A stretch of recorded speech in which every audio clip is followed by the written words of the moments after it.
right, good morning, guys. Thank you for joining us here. We're here with episode number 16 with Laura Dernoga, right? Dernoga, yeah. It's like 3 syllables. I got it. Laura Dernoga. Thank you so much for being here.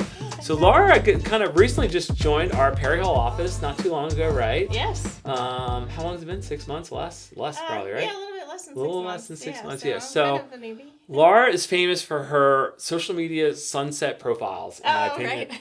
I didn't bring that up. Yeah, so Laura lives in Sparrows Point on the water, direct waterfront property? It is, Yeah. yes. How long have you been there? Yeah, 22 years. Wow, good for you. So most of those photos come right off of my deck. Right, I know. It's like, a lot of people go on vacation and have beautiful sunset photos, and I love seeing the sunset photos from the beach and everything, but yours are right here from around the corner of Maryland, and they are like gorgeous. They're like vacation style pictures. Yeah. Right in our backyard, so it gives it makes me proud of our state that we have such so check out her social media profile for beautiful sunsets, because when they do come, and they're awesome. She's got a great water view of it all going on, so must be very nice and peaceful. It is. I love it, especially when the wind's down and everything. Yeah. 20-some years here. So, how many years in real estate now? 13. 13 years, Yeah. okay. And approximately how much business is your annual?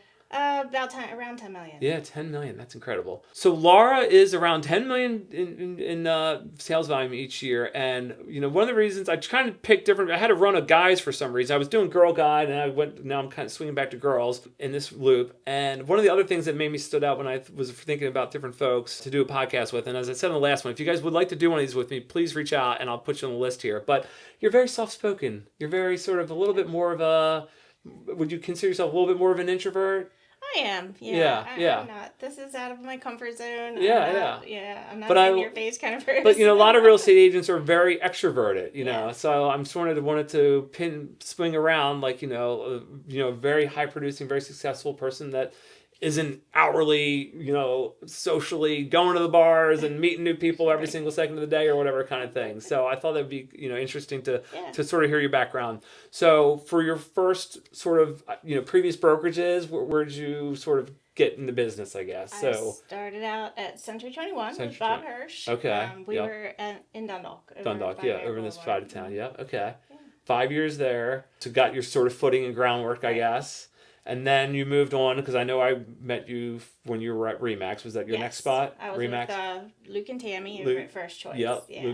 Luke and Tammy Reed are great folks. I actually took my broker's class with Tammy. 19 years ago. And my office on Boston Street is right next door to a restaurant bar that used to be the gym mill that they own. So Tammy and Luke, great people. So, they are. They're awesome. A lot of good footing there. So Century 21, then sort of the Remax model, and now been here for your period of time. So I guess what have you sort of been doing to grow your business? I saw on social media the other day as well, it was like for, I guess, the month of May or June, it was like sold, under contract, sold. So it was like 5 or 6 listings that you posted on that one? Yeah. How many was it? Some listings, 4 settlements of listings, and then I had 2 buyers under contract. That's a great month. So 6 deals in 1 month. That was the month of May that you posted for? No, that's June so far. June so far. Yeah. Settled and closed in June. Yes. Wow, congratulations. Yeah, thank 6 you. deals. That's awesome.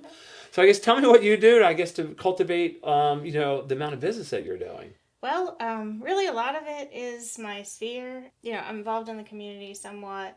My kids are in Scouts. My husband is a Scoutmaster. Okay. Troop. All right. I've been in Scouts. So Scouts pretty is much one my whole segment life. of your business. Yeah. And you have how many children now? 4. 4 children. And they're all like between like high school and college, or just out of college, right?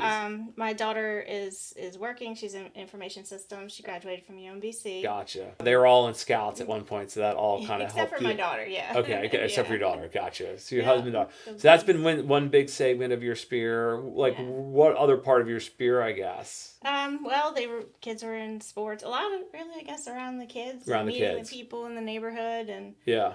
So you really cultivated all those relationships. Yeah. Church as well. Yeah. Gotcha. And then what systems do you sort of do to track your spear and communicate with them, I guess? Do you have a CRM that you like? I have a spreadsheet. Spreadsheet, yes, another spreadsheet, girl. Jeez, Pacey, Weezy. Nobody wants to spend any money around here. And honestly, lately I've really been looking into doing something a little more formal so that I can really get a good system. How do you work? How many people are on the spreadsheet? Oh gosh, probably about 300. 300. Yeah. Yeah. So that 300, and you can pretty much track all of Some your past business. clients. Yeah. Yeah. All kind of work through that 300 people. Yeah. It's amazing. Yeah. I mean, because if you look at, if those 300 people just did, 15%, 15% of those 300 would equal, 10% would be 30 deals. So 15% would be whatever, 45. Why am I blanking on math? But you know what I mean? Like Right. a small percentage of that 300 can basically make a $10 million year probably with our price points in this neighborhood. So like the mathematics is something that I know Brian Feeney's sort of referral maker CRM system always sort of breaks down. Like if you have this many people in your system, you should have this many people that could be repeat buyers or refer you. So you can just mathematically, if you communicate with these many people, the statistics should lay out even a small percentage come back to you. 10%. So 300 people in your sort of data on your spreadsheet database that you work.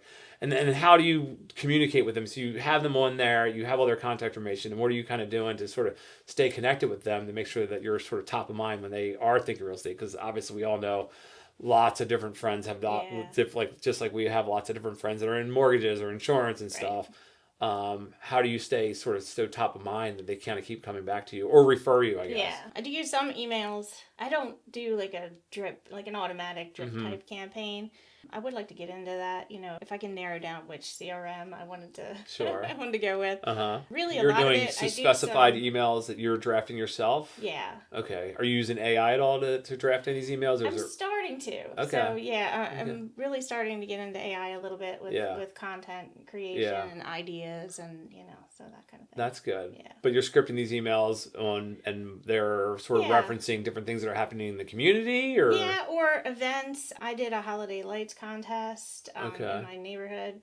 So that was a really fun thing to, kind of bring people in. And how did that work? It went really well. Like exactly what was going on? Like people decorated their house and you judged them and they got a prize? Or So, I've never heard of this, so I like this. I did create these signs. We put them out for everybody who entered.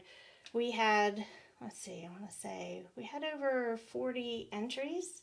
40 houses. Contest. Yeah. So did you email out something to all the neighbors and say, hey, I want to do this? Yeah, and I put respond it on to the me if you're interested. Page, okay, and like I next door? Is that what you're using? I did a Google form for the entry. So once I accepted all the entries, I had signs created, and each house had a number. So I didn't vote because that's like, sure. So each house had a number. So people, way. Keep going. I'm loving this. I've never heard of this. Yeah. How'd you come up with this idea? I saw it just in one of those, I'm in a lot of like realtor groups, marketing groups online. This is genius. It was an idea. This is one of the better ideas. See, I love these ideas. And maybe you didn't create it. You found it in another group. But it's great. I mean, you are the real estate agent. You're in your neighborhood. You want to work your neighborhood. It has to do with houses. Holiday, people love a contest. I had great I'm feedback. Competitive. I may come over next year.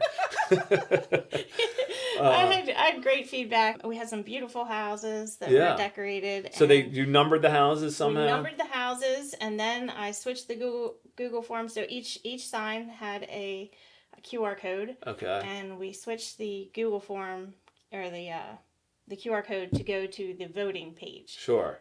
From the entry page to the voting page. And everybody just had one vote? And so, it was supposed to. But, some people and their dog voted. So, I had to go through and, sort that out a little bit. Yeah. But we had over 1,000 votes. On 40 houses. I was able to collect all that information, too. So that I can reach out for future events. Sure. Yeah. That's cool. That's all that neighborhood, 40 houses. And out of that, that's great. And about how many houses in your neighborhood? Gosh, I don't know. That doesn't matter. I'm just thinking. So people went around and voted, all the different neighbors, people from outside. You collected all that information, and now, so was that the first annual, or have you had multiple? It was the first annual. So that will continue. Yeah. Gotcha. Other type of events and stuff like that you're doing. I haven't done anything too recent. I've done the pie thing. Mm-hmm. We used to have I did a self-defense course, like a free self-defense thing that people could come to. Where would you have that? We did that at Sparrows Point Country Club. Okay, yep. So, very nice. I had a friend who was a member there at the time. Okay, okay. Do you do any physical mailers or things like that? Not a lot. I do Reminder Media. Reminder I do Media. Buys. Yeah. How much does Reminder Media cost you each month? So we have on the marketing tab of Agent Tools, we have some suggested vendors, and that is one of our suggested sort of vendor. I don't have any sort of discounted plan with them, but I know that has been popular. It's been around, tried and true for years. It has, and it's a beautiful product. I mean, people like it. It is. It's not cheap, but I think I spend around $350 a month for $350 a month, yeah. And that can be unlimited for as many different clients as you have. No, it's gonna go up every time you put somebody on that list. Yeah. So it's $350 for your $350 for your 300 people in your sphere. Well, I don't send it to all of them. Okay. But yeah, I do a lot of the past clients, and then as people kind of drop off, move away, it's just filter more recent. Yeah. Gotcha. How many people do you think you have on that list for $350 a month? I guess I would say about 70. 70 people for $350 a month. So if you break that down per person, and that goes out monthly for the year. So I mean, I feel like that's very justifiable for like a nice professional sort of touch point. It is. So that goes out via email.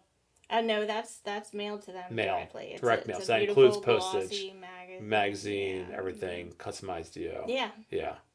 So reminder media. Yeah. I know some other podcasts I follow and stuff, sort of have a tie-in and promote that product as well. And I think anybody that's going to promote a product in that light, it has to be tried and true. They're not going to promote something that's not good. And they actually have a podcast, and they they share a lot of information, not just about their magazine. All right, so there you go, guys.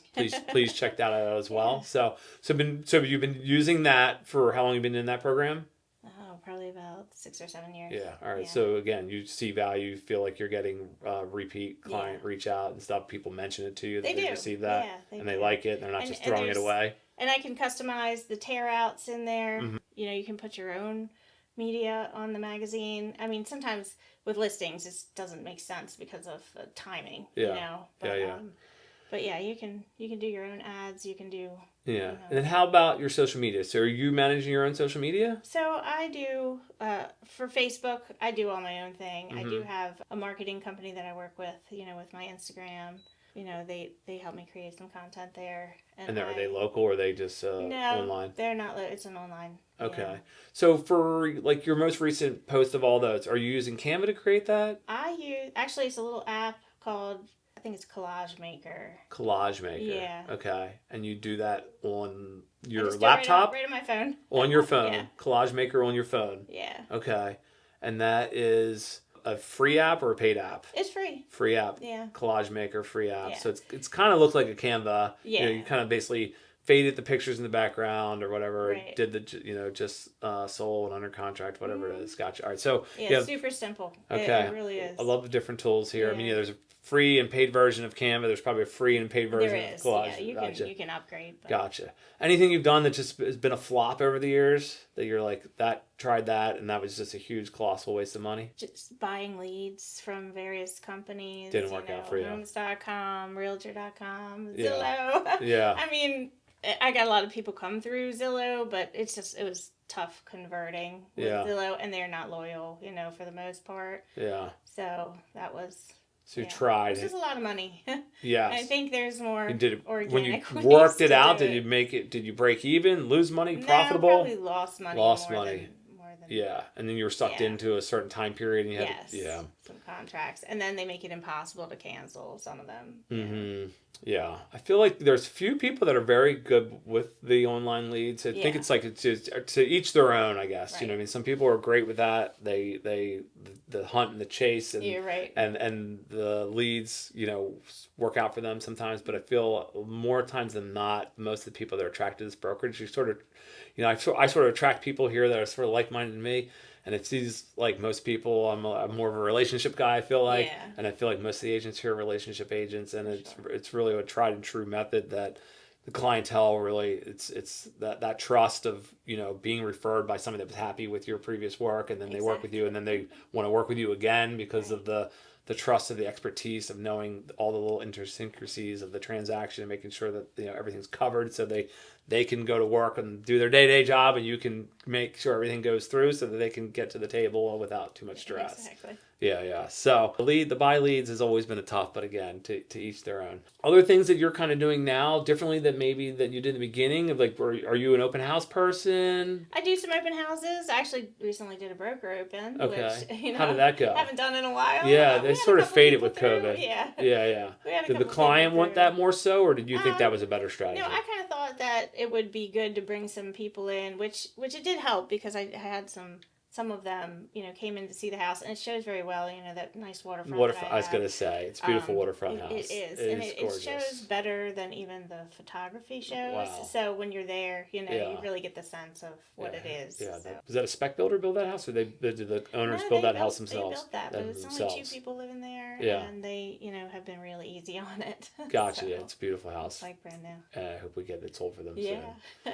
All right. Other things, industry-wise, you share with us? Any like other tidbits for fellow Cummings agents here? I guess industry-wide, I don't know. I mean, AI, I'm starting to get into a little bit. We talked about that a little bit. Mm-hmm. I signed up for a class. I can't really remember who it was through. Okay. But I'm learning some things. I mean, there's so much to it, and I just feel like just on the our industry, it's like, we have to be marketers. Yeah. We wear lots of different hats, but one of those hats is like we have to be marketing. Yeah. And, so there's 2 sort of levels. You can either figure out how to market on your own. You can figure out how to work that collage app, work out Canva, or you can start paying people. And then, that can lead into, more and more cost. And then one of our things is, sort of controlling our cost. Yeah. And I think AI is going to be able to do some things where you may use an outside marketing firm for certain things, like you're using for Instagram, but you're doing your own Facebook. But yes, using the AI, I think people are learning, wow, like I can start creating things without having to, basically spend time trying to tell someone else how I want it created. I can just get it done myself and be done without having to pay outside help. So I feel like, the sort of evolution of real estate agent marketing is going to change as we sort of figure out ways to, everybody comes up with these creative ideas like you did with the contest for the holiday house. It's like people are going to come up with different things that AI can do for them. They're creative. They're going to help them stand out. Yeah. So everyone I think definitely sort of needs to start learning, going on various YouTube and seeing what they can do for real estate with AI, because it is, I think, going to help change our marketing and step up our marketing game. All right, well, I really greatly appreciate your time being here. Any good summer vacations? Or are you just watching that sunset from your deck, or are you guys going anywhere fun this summer? Well, I just came back from Southwest Florida. Oh, nice. All right, what town? My daughter and I went to Inglewood. Nice. And I did some shark teeth hunting. I love the shark teeth. Oh, do you? It's like one of any those sea glass?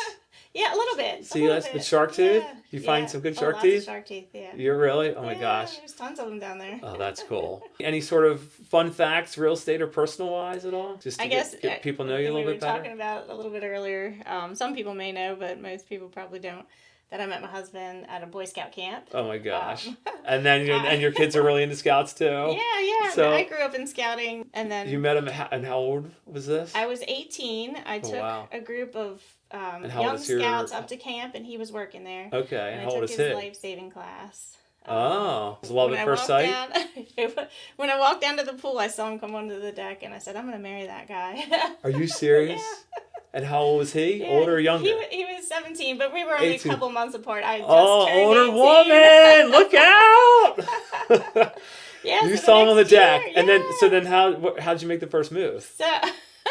Because So, you were interested in him, it seems like, before you even knew who you were, right? He's super shy. Like, he's very... He's very introverted. And then... What was the approach? I mean, really, we just got to talking and throughout the week. And then I started sending him some letters to camp. And I got a job there the next year. This is pre-Snapchat. That's right. It's pre-text message. There's no You started texting. Writing letters? Yeah, I wrote some letters. And he wrote back? Yeah. Oh my gosh. And I got hired to teach wilderness survival the next year. I love it. And then you guys were already sort of dating, and then we the worked camps. there 6 years together. Wow. After that. And you're happily married, and how long has this been? 25 years. Wow, 4 kids, 25 years. Met him saw him at camp, said you're going to marry him, and you made it happen. Good for you, Laura. I love a good story like that. My goodness. Warms my heart. Thank you so much for doing this. Thanks for having me. All right, guys, episode 15 of the books. I hope you got some value out of this. Again, if you want to do one of these with me, let me know, and have a great rest of your day. Thanks so much.